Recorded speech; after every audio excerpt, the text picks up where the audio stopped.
बिहार में अगर कोई सामान्य वर्ग से आते हैं और कहीं न कहीं ईडब्ल्यूएस प्रमाण पत्र का बेनिफिट लेना चाहते हैं, जैसे कि उनको जो है सरकारी जॉब्स में या फिर जो भी एडमिशन वगैरह होता है किसी यूनिवर्सिटी में, तो उसमें जो है 10% तक का रिजर्वेशन जो है मिल जाती है अगर आपके पास ईडब्ल्यूएस प्रमाण पत्र होता है। अभी क्या था कि इसका बनाने का जो प्रक्रिया था ना, अलग अलग जिलों में अलग तरीके से रखे गए थे। कोई भी स्पष्टीकरण नहीं था कि आपका जो ईडब्ल्यूएस प्रमाण पत्र है वो कैसे बनेगा, आय सर्टिफिकेट कहाँ से लगेगा महिलाओं के कंडीशन में, या फिर परिवार के परिभाषा में कौन कौन से आएंगे। इसको लेकर जो है स्पष्टीकरण यहाँ पे अभी तक नहीं था। लेकिन अभी जो है बिहार सरकार का जो सामान्य प्रशासन विभाग है ना, इनके द्वारा समझिए कि स्पष्टीकरण आ चुका है, जिसमें कुछ बातों का जो है खुलासा हो चुका है कि ईडब्ल्यूएस प्रमाण पत्र बनाने की जो गाइडलाइन है वो क्या कुछ है। अब यहाँ पे सभी जिलों में एक प्रकार से ही ईडब्ल्यूएस प्रमाण पत्र बनेगा और कहीं ना कहीं जल्दी बनेगा, क्योंकि इसका जो है वेरिफिकेशन आपको लंबे समय तक करवानी पड़ती थी, मतलब कि वेट करना पड़ता था। जल्दी आपका ईडब्ल्यूएस प्रमाण पत्र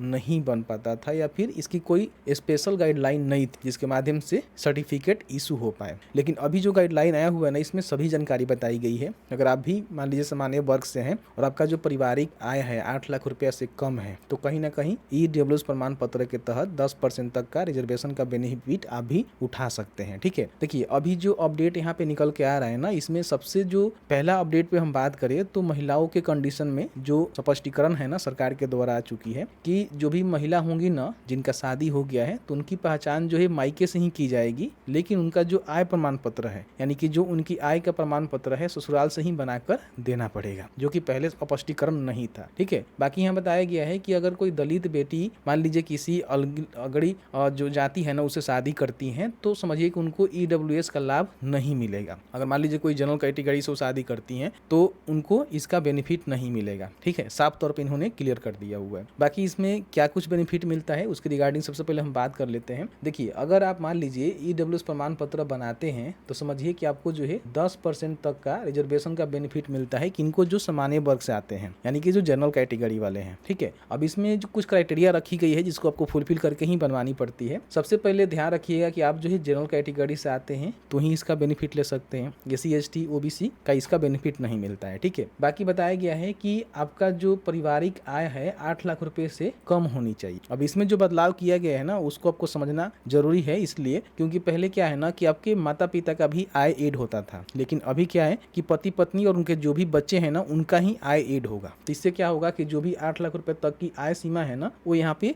अब आगे नहीं जाएगा। इसके बहुत सारे लोग को जो है इसी में प्रॉब्लम होता था कि मान लीजिए कि वो अपने माता पिता का भी आय उसमें दर्शाना पड़ता था, तो कहीं ना कहीं 8 लाख से अधिक आपका आय हो जाता था, तो फिर ईडब्ल्यूएस प्रमाण पत्र आपका नहीं बनता था। लेकिन अभी क्या है कि माता पिता का आय इसमें इंक्लूड नहीं होगा, केवल जो अभ्यर्थी हैं तो उनका, उनके पत्नी का, और जो भी एडल्ट बच्चे हैं कोई कमा रहे हैं उनका, नहीं तो माइनर बच्चे हैं तो उनका तो जुड़ेगा ही नहीं। ठीक है, फिर यहाँ पे देखिए जो संपत्ति का सीमा है ना, इसको यहाँ पे इन्होंने तय किया हुआ है कि परिवार के पास 5 एकड़ से अधिक जो कृषि योग्य भूमि है ना नहीं होना चाहिए। अगर इससे अधिक आपके पास है तो आप इसके अंतर्गत नहीं आएंगे, चाहे आपका 8 लाख रुपए से कम पारिवारिक आय है तब भी आप नहीं आएंगे। तो इससे कम ही आपके पास कृषि योग्य जमीन होनी चाहिए। आवासीय फ्लैट की हम बात करें तो 1000 वर्ग फुट उससे अधिक आपके पास आवासीय फ्लैट है तो आप इसका बेनिफिट नहीं ले सकते हैं, ध्यान रखिएगा। आवासीय भूखंड की बात करें तो शहरी में 100 वर्ग गज से अधिक आपके पास नहीं होनी चाहिए, और ग्रामीण क्षेत्र में 200 से लेकर 240 वर्ग गज से अधिक नहीं होनी चाहिए, तो इसका बेनिफिट आप ले सकते हैं। ठीक है, अब इसमें जो है कौन कौन से डॉक्यूमेंट देने पड़ेंगे, तो डॉक्यूमेंट बेसिकली आपका मान लीजिए कि आय और संपत्ति का प्रमाण पत्र होता है, तो सबसे पहले पहचान और निवास के रूप में आपको Aadhaar card, voter ID card, PAN card आपको देना होगा। महिला कंडीशन उनके जो पिता है मायके हैं वहां से लगेगा। आय और संपत्ति में आप आय प्रमाण पत्र दे सकते हैं, महिला कंडीशन में ससुराल से ही आय बनाकर लगानी है, और भूमि संबंधी दस्तावेज में खतियान, दान पत्र आदि दे सकते हैं, और राशन कार्ड भी है तो भी दे सकते हैं। स्वयं घोषणा पत्र भी आपको देना पड़ेगा, एफिडेविट और पासपोर्ट साइज फोटोग्राफ आपको देने पड़ेंगे। इसी के बिहार पे अपना जो फॉर्म है ना उसको भरेंगे, और कहीं ना कहीं आपका बिहार से ईडब्ल्यूएस प्रमाण पत्र बनेगा, जो कि अब सारे जिले में यही प्रक्रिया लागू होगा, अलग अलग नियम यहाँ पे नहीं रहेंगे। ठीक है, कैसे अप्लाई कर सकते हैं, तो आरटीपीएस के पोर्टल के माध्यम से बड़ी आसानी से अप्लाई कर सकते हैं। ठीक है, इसको लेकर जो यहाँ पे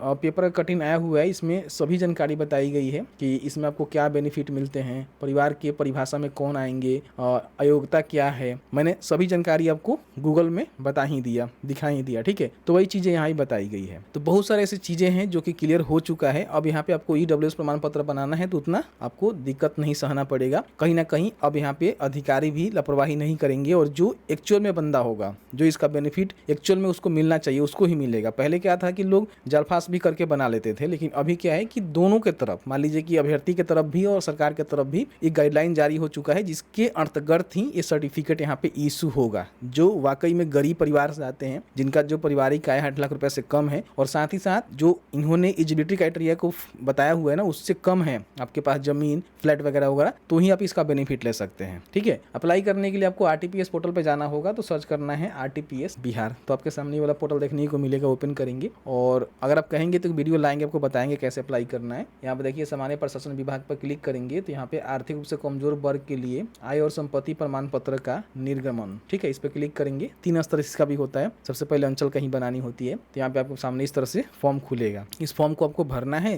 और भर के जो भी रिलेवेंट डॉक्यूमेंट है उसको लगाकर सबमिट करना होता है, तब जाकर आपका यहाँ पे सर्टिफिकेट इशू होता है। आप यहाँ पे देखेंगे तो वही चीज यहाँ बताया गया है जो मैंने आपको एआई से बताया। ठीक है, यही चीजें हैं, इसको फुलफिल करते हैं तो ही आपका ईडब्ल्यूएस प्रमाण पत्र बनेगा। तो मैंने जो ही पूरी जानकारी बताया, बाकी अप्लाई करने का वीडियो चाहिए तो बता दीजिएगा, उसके लिए हम अलग से वीडियो ला देंगे, आपको बता देंगे कैसे अप्लाई करना है। तो बस आज की इस वीडियो में इतना ही। वीडियो थोड़ा सा अच्छा लगा है तो वीडियो को लाइक करें, शेयर करें। मिलते हैं एक नए वीडियो में एक नए टॉपिक के साथ।